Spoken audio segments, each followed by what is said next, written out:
Hello. As you can see, the worms have been busy taking down all that manure I put on the bed for the peas. Excellent. They're saving me a job of having to dig that in. And also, look at those lovely flowers on the strawberries. They're all going to be strawberries, lovely. Right, today I think you're in for a long video, so grab yourself a cup of tea and sit down and enjoy. See you down the allotment. Wanted to quickly show you what's happening to our rhubarb. Focus. There we go. And Rose is standing by one over there. This one is about to go to seed. Yes, it's rhubarb flowers and they're going to seed. Now, we've been quite heavily picking our patch and we don't want it to go to seed just yet, as we're supplying our village shop. And what we're going to do is we're going to cut the flowers off so it will stop going to seed and concentrate on growing more fruit. If you wanted rhubarb seed, obviously we don't want any more rhubarb plants. If you want rhubarb seed, then this is where you'd get it from. However, that's not a very efficient way of growing rhubarb. The best way to grow your rhubarb is just to if you already have a crown, is to let it grow, and then what happens is it grows. Let me see if I can show you. All the grass in here. So this is this is kind of one clump, but as you can see, you've got a crown here and a crown here, and there's another crown Here. in there, if you can see. Look at this. So you can basically put your spade down in between and split these. There's probably another one there. So just within what you would assume to be this clump, and there's another one there. So there's 1, 2, 3, 4, 5. So there's 5, just what you would assume to be in this clump. So it's called splitting the crowns. So if you want more rhubarb, then you split the crowns rather than save the seed. So we are just going to chop those flowers off. So I'm just going to show you. I've just broken off the stem that was going to seed. There we go. And it looks a bit odd for rhubarb. It's the right colour, but it's very round. And when you look inside, it's hollow. And that's not what rhubarb looks like. Rhubarb is kind of a bit like a D shape. Let me break a bit off to show you. This one isn't fully seed. Oh, no, I've not cut it. But you can see it's flat on the top and round on the bottom. Look Okay. at this one. It's still got a bit of rhubarb inside. Oh, that's not rhubarb. See how it's a round stem, darling? Okay, it's just solid at the base, but then you can feel that it's hollow. Okay? That lovely rhubarb smell first thing in the morning. Right. So that's us. We're going to keep on picking. Right, that's what we've harvested for the shop. And this is the leftover rhubarb leaves, and here we are with the leftover rhubarb leaves. But if you've seen our past videos, you will know that we put the rhubarb leaves on Rose's raspberries on a raspberry bed. As they're shrinking down, some of the dirt is there, so I guess it's something you need to keep on piling up. As you've just seen, we are getting low on the rhubarb pickings, so what we shall do is I shall ignore the gaps that's there, my shadow acting like the pointer, and continue to cover what's here. And then the grass needs cutting here. We will just put grass clippings on the top. I've got some dried grass, so that will act as a mulch. And I've seen Jan, a couple of plots up, has used dried grass to mulch her gooseberries with. I mean, this gooseberry bed was here when we moved in, so it's not it's not great. It needs a good weed, and obviously a strimmer. Might bring the strimmer down tomorrow. Now, if any of these, don't know why my camera's not focusing very well today, sorry. If any of these do decide that they're going to give up the ghost, then what I will do, I've got some raspberries at home. They're Glen Ample, so I think that's what the rest of these are. I think the ones at the end certainly are. So I'll just replace with the ones we've got at home, and to be honest, I won't mind because it'll free up my trough at home. So now we've done that, it's getting really hot already. I'm going to do a little bit of planting down here, and let's go and show you what we're going to sow actually.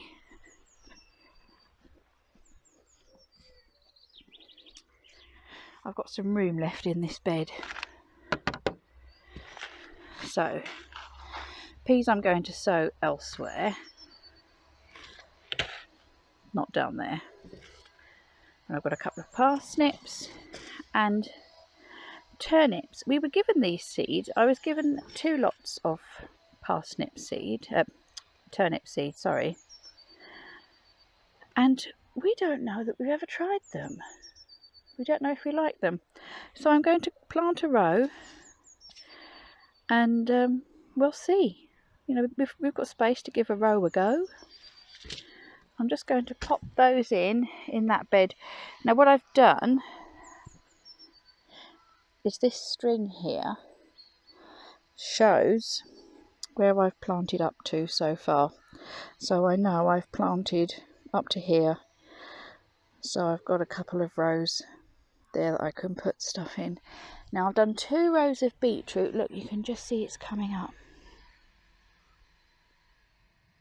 I've obviously got the wrong camera sitting on. Right, look. Little seedlings. There's one row. Nothing come up on the other row just yet. And then this is, I've forgotten what I planted in here. Oh look, here's some beetroot in this first row. That is,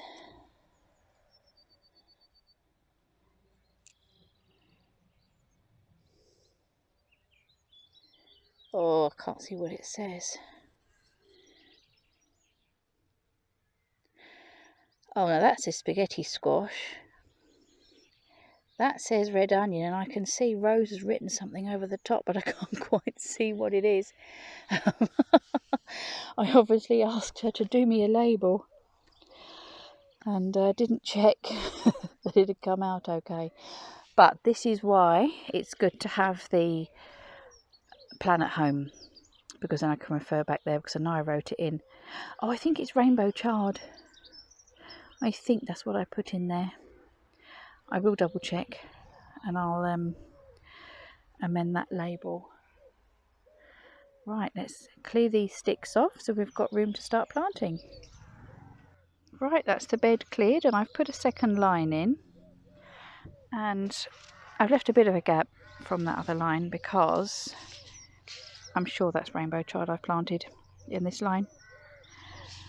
And although I don't intend to let it get big, it can get big, so it's not going to get too much bigger than that. So I'm going to put my turnips in here. Let's open the seed packet and see what the seeds look like. Okay, this is the seed. Small seed, a bit like poppy seeds. Now the reason why I have 2 packets of these, they're not both golden ball. I can't think what the other one was called now, but I say no experience of turnips whatsoever. Literally chose it because I like the name golden ball, and also it says it's a sweet tasting turnip, which means Rose might be more inclined to like it. I don't know. Turnips isn't a popular vegetable these days, is it? And I wouldn't have picked it up in the garden centre. It was only that I've got a friend round the road who I've mentioned before, Christine, and she has the kitchen garden magazines, and they always have seeds on those, and she's got this great big box of seeds, bless her, and she gave some to us. They're king seeds, which are, they always do kings, which is a good seed. So we're going to give these a try. If any of you eat turnip, let me know what you do with it. I mean, obviously we're living in a day and age where there's Google, so we'll have a look at Google as well, but I'm thinking maybe roasted? I don't know. I like roasted root vegetables. So let's give these a plant. And it says sow 2 centimeters deep. So just going to use my trowel. The soil is rather dry, so it'll be easier if I give it a wet first. So I'll go and do that and come back. Right, there is my line drilled out. I just wanted to show you these little mushrooms. I've got another patch there. They're nothing to worry about. They won't harm anything, but I'm just going to take these out because they're harmless, by the way. It shows you've got good soil that they're there. They won't damage your crops. I only just took them out because they're in the way. That's the only reason. Now, spin you around. And I'm going to sow these really thinly. Now you're supposed to pick these when they're about golf ball size. So, small and sweet. Hopefully. I always just think of them as pig food. I think that's what a lot of farmers were growing them for, wasn't it? Pig food. So now if I only grow one line, due to the law of sod, I bet we'll like these. And I'll think we'll have sown some more. As you can see, I've thinly sown them. I think my camera must have a filter on it or something. Just going to cover those back up. That's why it keeps going out of focus. And I can't see how to turn it off. These smartphones and all their intelligent settings. There we go. Now I have already watered the soil, but I don't know if you can see on the camera, this bit where it's dark is wet. What was underneath was still dry, so I shall give them all another water when I've put my line of parsnips in. And I'll just go and see if I've got another line. If not, I'll move this first one over. Right, that's my next line put in. I've used this rot-proof garden twine. I'm not a fan of it. You know, that green stuff, and it's a bit, fibrous. And I find it does just come apart. It's meant to be rot-proof, but it just leaves bits of green plastic everywhere. So I'm not a fan of these. But the other stuff I use is just a cotton twine, and that just rots away eventually as well. I mean, that they'll do for now, but so I've just used this for this one. Now I'm going to sow parsnip student. That's the seeds, quite big seeds, only 1.5 centimeters deep, these ones, and sow them quite thinly. And now root veg like parsnips and carrots like to be planted where they're going to grow. Doesn't matter if you've got a couple, but you can always thin them out. They like to be sown where they're going to grow. They don't like to be moved. So don't start your carrots or your parsnips off in little cells and then try to move them a bit later on. You'll disturb the root and they won't like that.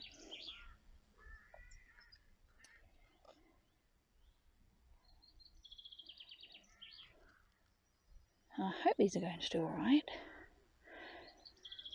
I've kind of got the wrong variety a little bit because this student variety is quite a long root and my beds are only about 6 inches. I mean, the cardboard's probably rotted underneath, so they will go into the ground. It's not the end of the world, but ideally they could do with a deeper bed. But if I pull them up young, they'll be alright. I'm sure they'll be alright anyway. I'm sure this is the variety we grew in this bed last year, and I didn't think any of them did very well. Something was eating all the tops. That's before I discovered the sticks. And I thought we hadn't got any parsnips. I'd totally forgotten that that's what was even in the bed. And then just before Christmas we found one that was bigger than Rosie's head. Take a look at this. So there we go. Hopefully we'll have one as big as that this year, or several as big as that this year. That did us quite a few meals, I think, that parsnip. Now they're all covered up. It's time to water them in. If you've seen any of our earlier videos where Rose featured heavily, she'd always say, "Let's water them in," which was cute. I'm giving these a good water because it must be about, I don't know, 10 o'clock in the morning now. Charles Dowding reckons it doesn't matter what time of day you water. There will be some evaporation from the sun. It is getting warm already. But what we want to do is even though that looks waterlogged, it will quickly seep in. Now at the moment, there's some weeds there, so I shall show you. There we go. Look, just underneath the surface, it is still dry. I just wanted to show you. Can you see it's going this shade? I don't know what that one says. I know that's rainbow chard. Now there's my turnips. These were lathes off of the fence. Little bit of bamboo fencing that was up there behind our blackberries. And I realised that the slats we could just break up and use for plant markers. So we've done that. That's that bed done. So what will happen, Nick's at home all day, and then tonight he will come down and do some watering for me. And here we are for our last bit of planting that we're going to do today. Pea douce Provence, planting some more of those. If you've not planted peas before, they do look exactly like dried peas because that's exactly what they are. So if you're at home and can't get out, and seeds are hard to find at the moment, and you either go to the supermarket or you have in the cupboard at home some dried peas, then you can sow those. They do come up. I thought I had a little cellular thing. I thought I had one left down the allotment here, but I don't. So I'm just going to use this tray. In actual fact, I don't know if you can see, this tray warped in the greenhouse last year.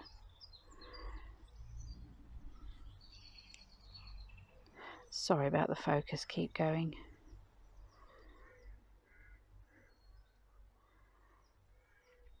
We can make out what I'm doing. I'm trying to keep you in the shade as well. So just going to pop a pea in each of these.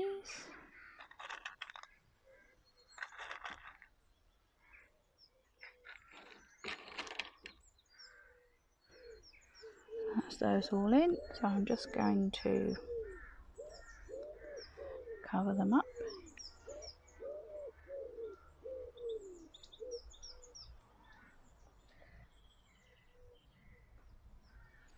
Right, so I'm just going to give these a little watering.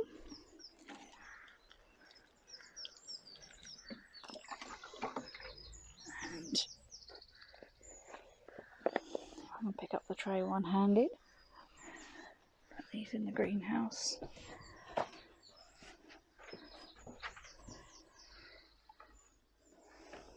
There we go. That's those in. There's some carrots they could do with going outside now, actually, the carrots. Have some space for something else. And then, what have we got up here? Our rosy sunflowers, they're coming up. There's chilies in there, not doing anything. There goes my record with chilies. Or there proves my record with chilies.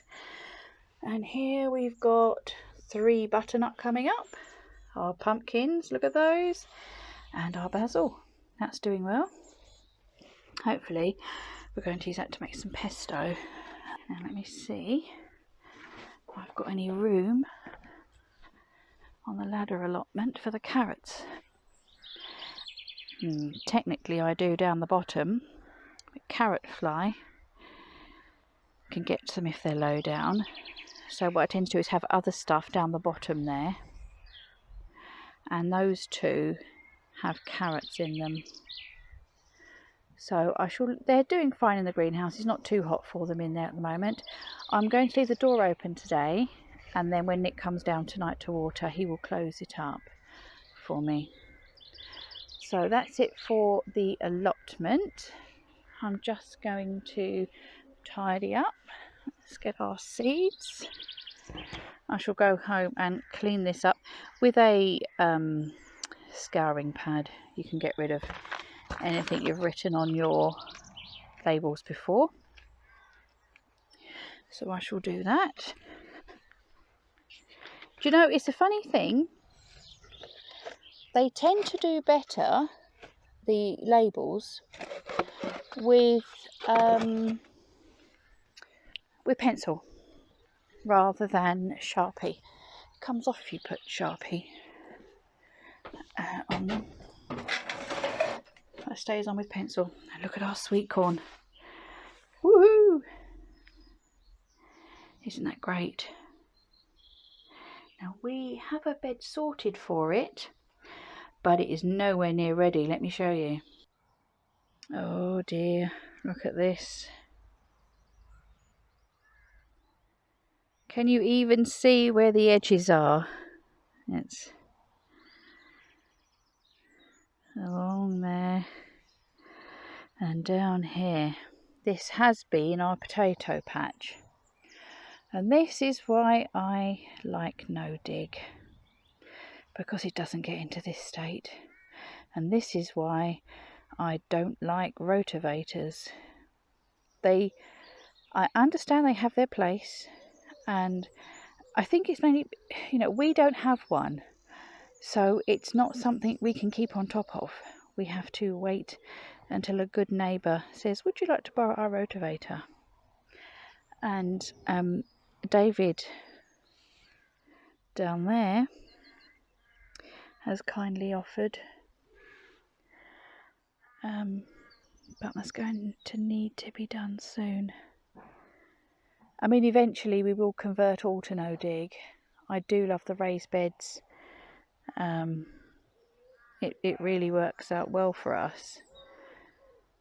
But this is going to have to be dug over and sorted out before we can put our sweet corn in there, obviously.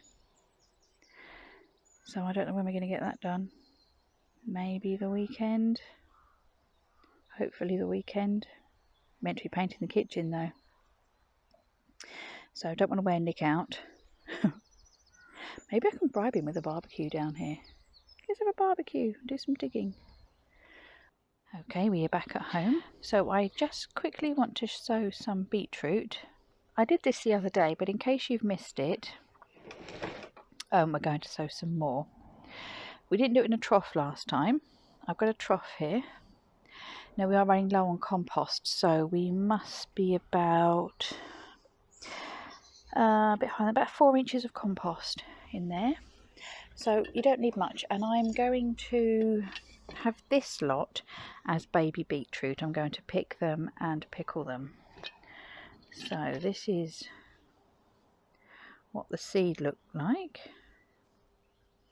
And what you can do with these is you can sow, there's 3 there, oh there's 4 there. There is 3 there. You can sow them in clumps of 3. And what will happen, when they grow, they'll come up and kind of push each other out of the way as they're growing. And then when you harvest them, you pick the biggest of the 3, which gives, you know, sort of one from this one, one from that one, one from that one. And then it just gives the other 2 a bit more room to grow. And then when you pick them again, you take the second one to leave the last one in a bit more room. And that's what you do. As I say, I want nice small baby ones here. One of my favourite snacks, I could just eat it out of the jar, is baby beetroot in the samphire chili. That is really nice. I can't remember which supermarket does it now. One of them. And I could just eat the whole pack. It's really nice. Even Nick, who doesn't like vinegar, likes that one. So I might do, because Rose doesn't like pickles yet, I can just do it to suit me and Nick. Have I got 3 left? 1, 2, 3.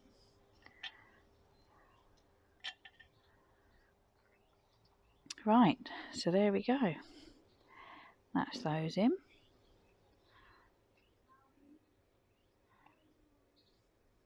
I can't remember how far these said to plant them down. What do they say? 1/2 inch. That's about right, and it wasn't deep.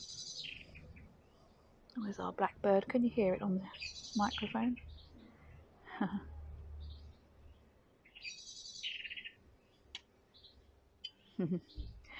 We've got blackbirds nesting. They come back every year, Mr. and Mrs. Blackbird. Lovely. So I'm going to give those a water, and then I'll show you where we put them. And there they are on our ladder allotment. We've got 1, 2, 3, 4, 5 tiers on this one. We've got strawberries on the bottom. Carrots, more carrots. I'll just put the beetroot there, and up the top I've just moved the kale up so I can put the beetroot there. Now this is all really overgrown at the minute, but we need to leave it because we have robins nesting in there, so we can't cut that back. Normally that's cut right back, and the sun and the rain can get to this. Now these are ideal, these things, because as you can see, each container gets the sun and the rain when it's not overhung with ivy. Ivy's probably my least favourite thing, but at least it makes the shed look green, I suppose. So once that's all cut back, that'll be alright. The kale will do alright. The strawberries don't do too well in there. I mean, they're okay. We do get a few strawberries off them, but not as much as if they were in a bed or something. So if push comes to shove and I need another trough, then I will put those strawberries somewhere else. We've got loads of strawberries. Now these carrots, that one's ready to come out. That one you can just kind of see the top, see it's a baby. You can see at the side here, a cat has gone up and knocked this over. Another little one. Well, my baby one. Can you see on there? It's just started to go green. And that is because it's showing out the top. Or what we'll do when we pick those. Rose might have those too for dinner, with her dinner. When we pick those, we'll just chop the green bit off. And this is our other one. Again, this is nonce. What's in this one? I think that's early nonce too. So this is one that has already grown, and then what I've done, where we've harvested them, I've sown some more in. So you can see they're coming up, these little thin leaves. Now what you should do with carrots, you see over here there's a few together, so you just carefully thin them out. Now look how thin those roots are. That's what's going to be a carrot. So they don't like being transplanted, as I was saying earlier. With root crops, you sow them where they are going to grow. Need a good water. I only watered them last night. Looks like that's it for that one. Could do with some more seed in there, I think. Might sow some purple ones in there as well, so when we pick them, they'll be a surprise. And back at the house end of the garden, this is our little sun trap. This trough here and the one up there is where the tomatoes are going to go. In the middle, this is what I was talking about, our raspberries. So if the ones down the allotment die, we can plant these out. But look, they've already got some flowers coming. Lots of flowers coming on those. The round buckets are our potatoes, and they are coming up. Rose, have you seen our potatoes coming up? No. So they'll need covering up. They're all coming up. Now we've not got much compost. I've got 2 small bags of compost left. There's nothing in that grey tub at the minute. A couple of weeds. What I wanted to do was cover it up with dry grass, but I don't have any at the minute. So when you're doing potatoes, if you are using grass, you can use fresh grass on the actual potato, but you don't want to use fresh grass on the leaves because the leaves can get burnt. The potatoes themselves are quite a bit hardier than the leaves. For example, if there's a frost, if your potatoes are in the bucket, that's fine, but the frost could get to the leaves. So if you're somewhere where there's still a risk of frost, you need to make sure your leaves are covered up. They are coming. They are coming, aren't they? So 1, 2, 3, but not this one. No, that's 4. Yep, they're all coming up. And here's our loganberry.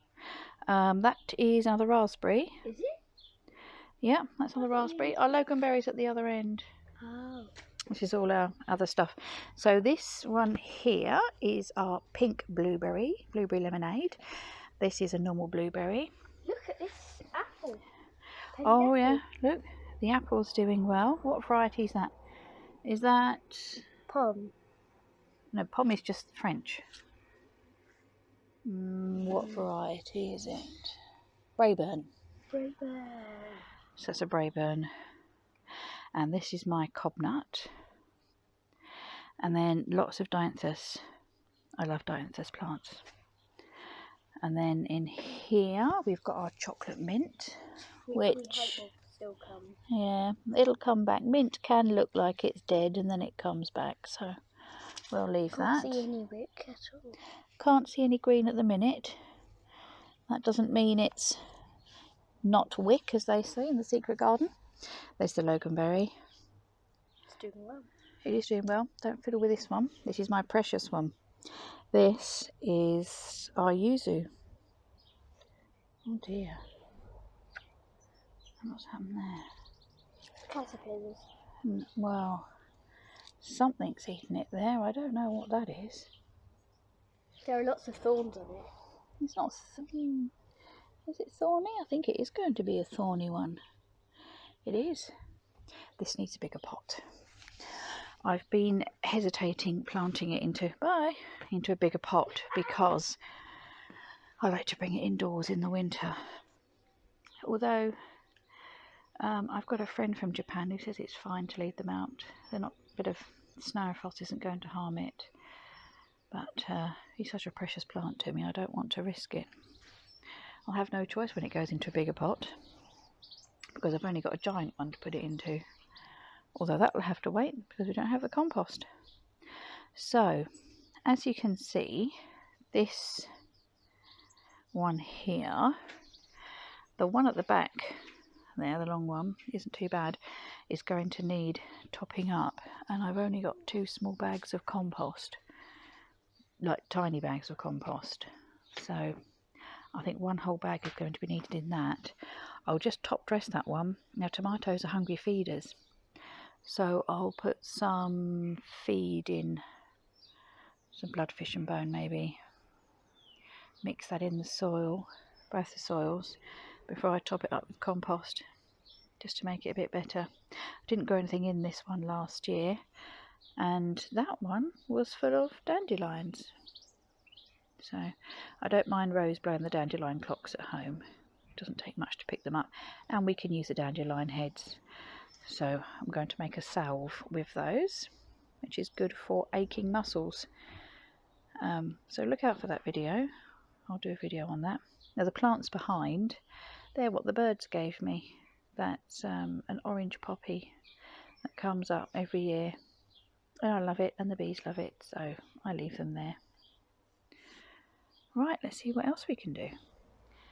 Actually, I'm just going to show you this quickly. Look at this dandelion. We picked it yesterday. This is called fasciated when this happens. It's not uncommon, but look at the size of the stalk. Now this is wilted. I'll put up a picture here now of when it was fresh yesterday next to some ordinary dandelions so you can see how big it was.